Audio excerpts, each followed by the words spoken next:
Então, em que momento que o diabo cai? O professor entende que, então, Gênesis 3 é o momento próximo à queda de Satanás? Perfeito, pastor. Por quê? Em que momento que o professor entende que ele caiu? Então, agora, o momento exato, aí a Bíblia já nos traz essa ideia. Mas podemos recorrer, por exemplo, à questão da tradição. A tradição judaica, no livro dos Jubileus, vai dizer que os anjos foram criados ali quando a Bíblia refere-se ao exército dos céus. Nós sempre interpretamos aquela parte como aves e pássaros. Só que exército dos céus na Bíblia sempre refere-se a anjos.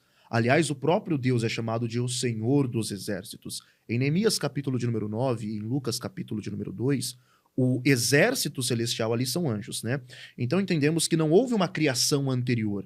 Acreditamos que os anjos foram criados dentro dos 6 dias ali da criação, enfim, né? No 7º dia, Deus contemplando a sua obra. Tem que ser ali no capítulo de número 3 ou próximo a isso, porque é ali que nós vemos a maldade entrando. Antes disso, como havia dito, era tudo tov meod, era tudo muito perfeito. Mas a maldade não entra só depois da queda do homem? Então. Porque se eu assumir que o Satanás ali, no contexto do Éden, a queda dele foi ali, e ele foi criado nos 6 dias, eu acho que fica complicado eu escapar do entendimento de que Deus, então, o criou caído. Então. Porque se ele já existe, e ele está presente no Éden, como uma figura caída, mas no contexto do Éden não existe mal. Não há mal. Perfeito. Até que Adão peca, aí sim o mal e a morte entram e passa para todos os homens, quando Paulo vai dizer isso lá em Romanos 5:12. Então, eu entendo o seguinte, o mal está no Éden, mas ele não se efetiva porque ele não tem entrada. Ele não tem espaço.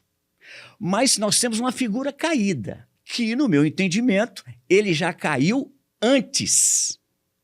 Jó 38 vai dizer, quando Deus pergunta para Jó, onde é que você estava quando eu criava o mundo? E o texto ali nos dá a ideia de que os anjos já haviam sido criados. Tanto que o pecado surge no céu, né? O primeiro pecado. Porque nós temos uma figura de uma criatura caída, má e perversa, querendo vender uma ideia, e acabou, né, tendo êxito, de que alguém poderia se assemelhar a Deus, algo que o próprio ser caído já possuía, e aqui eu acredito, caiu por essa causa. Porque quis se assemelhar, ir além, estar acima de Deus.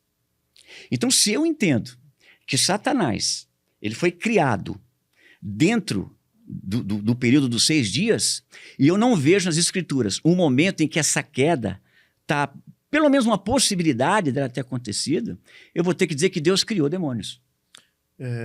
Bom, eu entendo que Deus criou todas as coisas boas, né, e perfeitas. Só que todas as criaturas de Deus, em primeiro momento, têm consigo livre-arbítrio. Aliás, um Deus amoroso... É arminiano, né? Oi? É arminiano. Sou arminiano clássico, mas não acredito no livre-arbítrio hoje. Mas tá. acredito que antes do mal, necessariamente, nós temos Deus criando todas as suas criaturas, ou seja, com o poder de escolha, de amá-lo ou rejeitá-lo.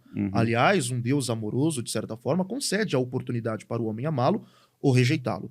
Eu não vejo que Deus cria o mal, mas a possibilidade para esse mal, e não a realidade. E daí é onde que surge a realidade do mal? Na rejeição daquilo que é bem, na perversão daquilo que é bom, na corrupção daquilo que é bom, ou na rejeição do sumo bem, conforme diz São Tomás de Aquino, né, a saber, Deus. Okay. Ou seja, a partir do momento em que os anjos foram criados por Deus e têm esse livre-arbítrio, eles também podem rejeitar essa bondade. Sim. E aí está a queda de Satanás. Entende? Então, mas em que momento? Aí é que eu entro com aquela velha frase clichê: aonde a Bíblia se cala, eu também me calo. Entende? Se da mesma forma nós não temos textos para fazer referência... Acabou o debate. Não. Por isso que eu falei que o modus operandi que a gente usa aqui é o mesmo. É o mesmo, exato. Porque nós não temos elementos, de fato. Eu não vou dizer assim, não, Ezequiel 28, com certeza. Não, é uma possibilidade de interpretação que eu aceito. Eu tomo posse dela, eu uso ela. Agora, o professor entende que não. Eu não vou dizer que ele é um herege, está errado. Não, não vou dizer. mas eu aceito uma possibilidade que ele rejeita. É porque, assim, é interessante o pastor ter falado da questão de herege, porque hoje você...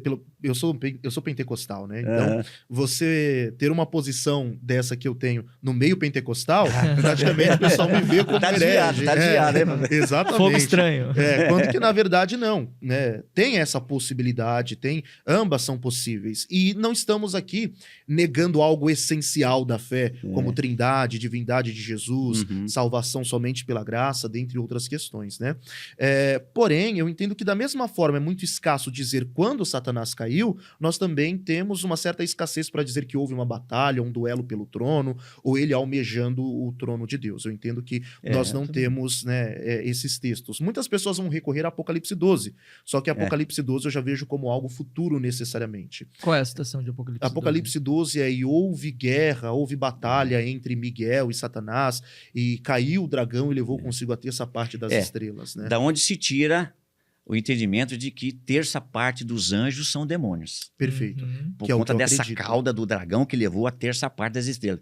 Então você vê, não é algo claro, mas nós temos uma inferência. Posso usar essa possibilidade de interpretação. Porque a Bíblia, nesses momentos, ela não é clara. E em alguns momentos a Bíblia faz isso. Né? Por exemplo, se a gente fosse discutir aqui, onde esteve Jesus dos 12 ao 30?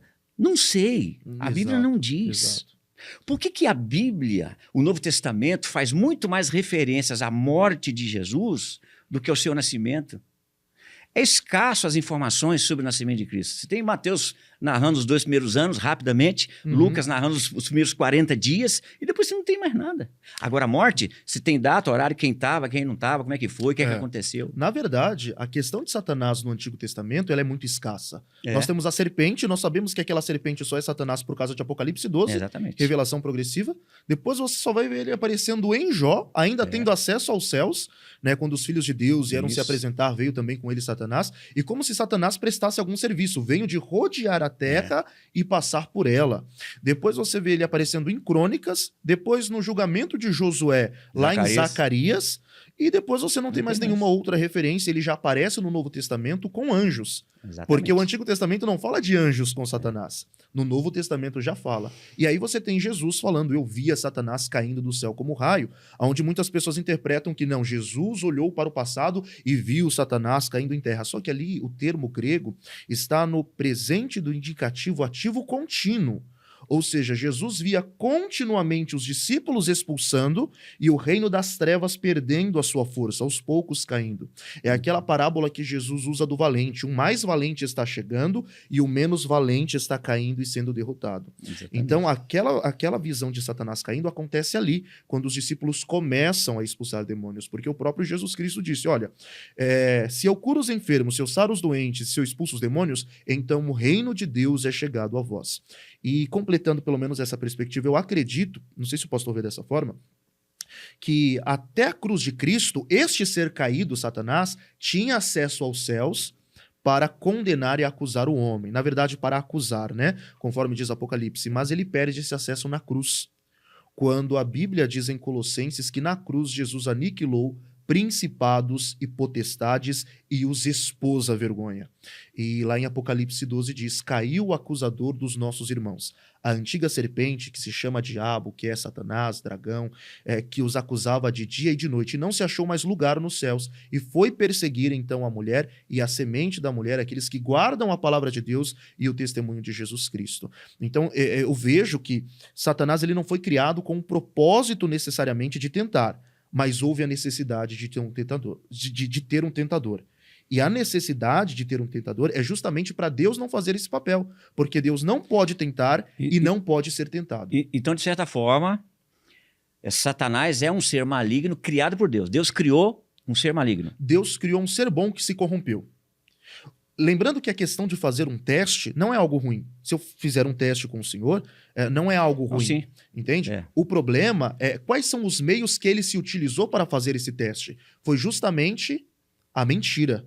Inclusive, no livro Sabedoria de Salomão, livros apócrifos, né? Capítulo 2, versículo 24, diz que foi por inveja da serpente que ele colocou a mentira e através da mentira entrou o pecado no mundo. Então, ele E Flávio Joséfo corrobora com essa perspectiva. Lá nos primeiros capítulos da obra História dos Hebreus, publicado pela CPAD, diz que a serpente sentiu inveja do homem e, por causa da inveja, introduziu a mentira e depois a mentira, o pecado e também a morte como consequência. Tá? Então, basicamente Deus cria alguém para testá-lo, ou dá essas funções para testá-lo, só que ele se utiliza de termos totalmente equivocados para testar o homem. Porque Deus não pode tentar, porque seria contra o seu caráter. Deus não pode tentar e não pode ser tentado, mas cada um é tentado e engodado segundo a sua própria concupiscência.